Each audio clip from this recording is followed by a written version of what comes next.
अगर आप भी चाहते हैं दीवानी म्यूजिक का सभी ऑडियो वीडियो सबसे पहले आप तक पहुंचे, तो चैनल को सब्सक्राइब करें और बगल में घंटे के बटन को जरूर दबाएं। शान से पैसा किसके साथ जाएगा, एक बार जो खाए गुल्फी जिंदगी भर याद आएगा।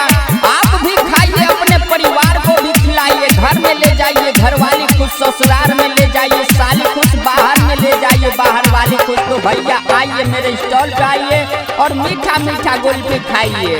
आइसक्रीम बेच जैबोगे जान तोरा खातिर सब कम कैले बोगे। आइसक्रीम बेच जैबोगे जान तोरा खातिर, आइसक्रीम बेच जैबोगे जान तोरा खातिर। देबो सोना के सिकरी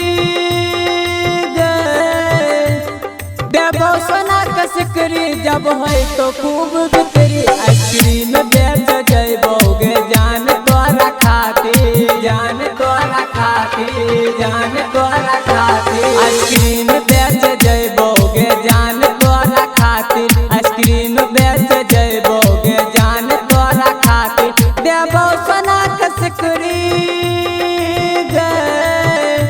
देबो सोना के सिकरी, जब है तो खूब बिक्री। आइसक्रीम बेच जैबोगे जान तोरा खातिर। सुनना मुन्ना हरदयाल दीनदयाल सीता गीता रीता सुनीता सभी खा रहा है। आइए आप भी आइए मेरे स्टॉल पे आइए और खाइए मीठा मीठा कुल्फी खाइए। 5 रुपया 10 रुपया 15 रुपया 20 रुपया, जैसा आपके पास पैसा है वैसा मेरे पास कुल्फी है। तो आइए मेरे स्टॉल पे आइए और फटाफट कुल्फी खाइए, कंजूसी मत कीजिए। आइए कुल्फी खाइए भैया, आइए न जी, काहे कंजूसी करते हैं जी, कुल्फी खाइए ना मेरे स्टॉल पे।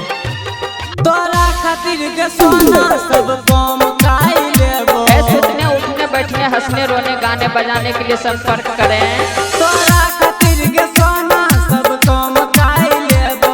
बेचैल पर आलू पायल बना के देबो। आइए सस्ता लगे आलू 20 रुपया पसेरी। बर्फ बेच जैबोगे जान तोरा खातिर। मेरे पास भांगा फूटा सरा गला बर्फ का पैसा नहीं लिया जाता है। हम बर्फ बेच जैबोगे जान तोरा खातिर। देबो सोना के सिकरी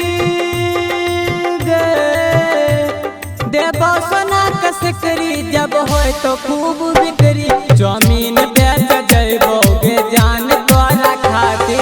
बापू कहते हैं कि संतरे के रस को जूस कहते हैं और जो न खाए गुल्फी उसे कंजूस कहते हैं। तो कंजूसी छोड़िए और मेरे पास आइए, सस्ता सस्ता मीठा मीठा कुल्फी खाइए। एक बार देख के देखिए मीठा कितना है बाबू। आइए ना मेरे स्टॉल के पास।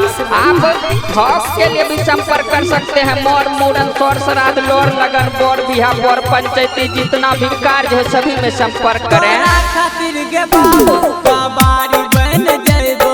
बेजे भांगा फूटा लोहा लक्कड़ जूता टीना प्लास्टिक यार। तोरा खातिर के बाबू